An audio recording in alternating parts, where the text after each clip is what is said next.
Les petites vieilles. À Victor Hugo. 1. Dans les plis sinueux des vieilles capitales, où tout, même l'horreur, tourne aux enchantements, je guette, obéissant à mes humeurs fatales, des êtres singuliers, décrépits et charmants. Ces monstres disloqués furent jadis des femmes, éponymes ou laïs, monstres brisés, bossus ou tordus, émonlés, ce sont encore des âmes, sont des jupons troués et sous des froids tissus. Ils rampent, flagellés par les bises iniques, frémissant au fracas roulant des omnibus, en serrant sur leurs flancs ainsi que des reliques, un petit sac brodé de fleurs ou de rébus. Ils trottent tout pareils à des marionnettes, se traînent comme font les animaux blessés, ou dansent sans vouloir danser pauvres sonnettes, ou se pend un démon sans pitié, tout cassé, qu'ils sont. Ils ont des yeux perçants comme une vrille, luisants comme ces trous où l'eau dort dans la nuit. Ils ont les yeux divins de la petite fille, qui s'étonne et qui rit à tout ce qui reluit. Avez-vous observé que minces cercueils de vieilles sont presque aussi petits que celui d'un enfant? La mort savante met dans ses bières pareilles un symbole d'un goût bizarre et captivant. Et lorsque j'entrevois un fantôme débile traversant de Paris le fourmillant tableau, il me semble toujours que cet être fragile s'en va tout doucement vers un nouveau berceau. À moins que, méditant sur la géométrie, je ne cherche à l'aspect de ses membres discords combien de fois il faut que l'ouvrier varie la forme de la boîte où l'on met tous ses corps. Ses yeux sont des puits faits d'1 million de larmes, des creusets qu'un métal refroidi païta. Ses yeux mystérieux ont d'invincibles charmes pour celui que l'austère infortune allaita. 2. De Frascati défunt Vestale énamourée, prêtresse de Thalie hélas, dont le souffleur, enterré c'est le nom, célèbre évaporé, que Tivoli jadis ombragea dans sa fleur. Toutes m'enivrent, mais parmi ces êtres frêles, il en est qui, faisant de la douleur un miel, ont dit au dévouement qui leur prêtait ses ailes, hippogriffe puissant, mène-moi jusqu'au ciel. L'une par sa patrie au malheur exercé, l'autre que son époux surchargea de douleur, l'autre par son enfant Madone transpercé. Toutes auraient pu faire un fleuve avec leurs pleurs. 3. Ah! Que j'en ai suivi de ces petites vieilles.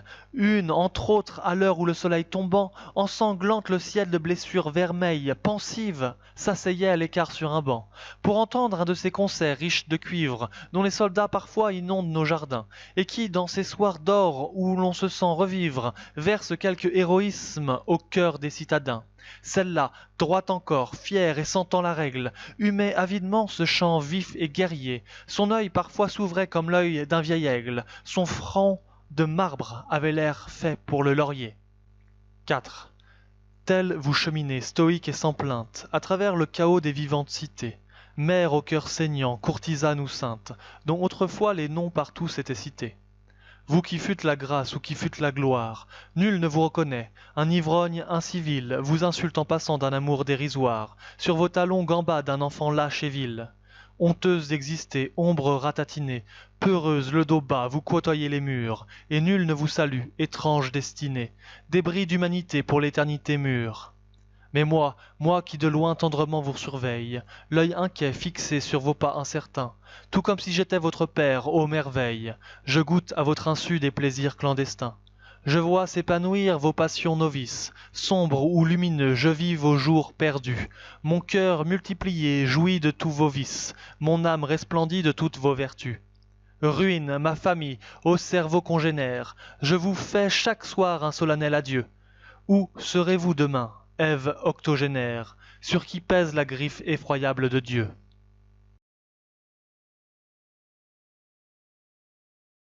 Les aveugles. Contemple-les, mon âme, ils sont vraiment affreux, pareils aux mannequins, vaguement ridicules, terribles, singuliers comme les somnambules, dardant on ne sait où leur globe ténébreux. Leurs yeux, d'où la divine étincelle est partie, comme s'ils regardaient au loin, restent levés, au ciel, on ne les voit jamais vers les pavés, pencher rêveusement leur tête appesantie. Ils traversent ainsi le noir illimité, ce frère du silence éternel, ô cité, pendant qu'autour de nous tu chantes, ris et beugles, éprise du plaisir jusqu'à l'atrocité. Vois, je me traîne aussi, mais plus qu'eux hébété, je dis, que cherchent-ils au ciel, tous ces aveugles? À une passante. La rue assourdissante autour de moi hurlait. Longue, mince, en grand deuil, douleur majestueuse, une femme passa, d'une main fastueuse, soulevant, balançant le feston et l'ourlet. Agile et noble avec sa jambe de statue.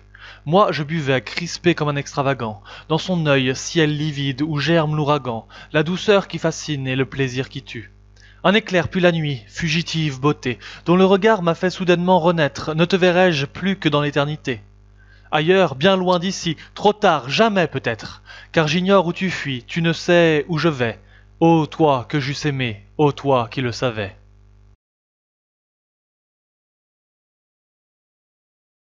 Le squelette laboureur. 1.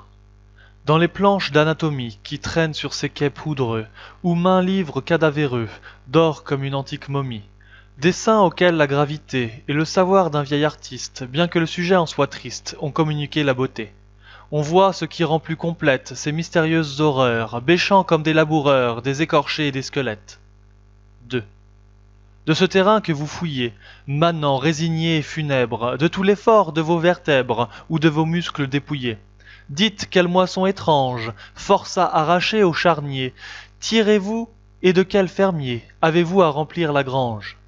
Voulez-vous, d'un destin trop dur, épouvantable et clair emblème, montrer que dans la fosse même, le sommeil promis n'est pas sûr, qu'envers nous le néant est traître, que tout, même la mort, nous ment, et que, sempiternellement, hélas, il nous faudra peut-être, dans quelque pays inconnu, écorcher la terre révêche, et pousser une lourde bêche sous notre pied sanglant et nu?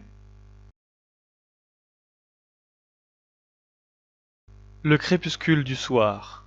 Voici le soir charmant, ami du criminel. Il vient comme un complice à pas de loup, le ciel se ferme lentement comme une grande alcôve, et l'homme impatient se change en bête fauve. Ô soir, aimable soir, désiré par celui dont les bras sans mentir peuvent dire aujourd'hui. Nous avons travaillé, c'est le soir qui soulage les esprits que dévore une douleur sauvage, le savant obstiné dont le front s'alourdit, et l'ouvrier courbé qui regagne son lit. Cependant des démons malsains dans l'atmosphère s'éveillent lourdement comme des gens d'affaires et cognent en volant les volets et l'auvent. À travers les lueurs que tourmente le vent, la prostitution s'allume dans les rues. Comme une fourmilière, elle ouvre ses issues. Partout elle se fraie un occulte chemin, ainsi que l'ennemi qui tente un coup de main. Elle remue au sein de la cité de fange, comme un ver qui dérobe à l'homme ce qu'il mange. On entend çà et là les cuisines siffler, les théâtres glapir, les orchestres ronfler, les tables d'hôtes dont le jeu fait les délices, s'emplissent de catins et d'escrocs leurs complices, et les voleurs, qui n'ont ni trêve ni merci, vont bientôt commencer leur travail eux aussi, et forcer doucement les portes et les caisses, pour vivre quelques jours et vêtir leur maîtresse. Recueille-toi, mon âme, en ce grave moment, et ferme ton oreille à ce rugissement. C'est l'heure où les douleurs des malades s'aigrissent. La sombre nuit les prend à la gorge, ils finissent leur destinée et vont vers le gouffre commun. L'hôpital se remplit de leurs soupirs. Plus d'un ne viendra plus chercher la soupe parfumée au coin du feu le soir auprès d'une âme aimée. Encore la plupart n'ont-ils jamais connu la douceur du foyer et n'ont jamais vécu.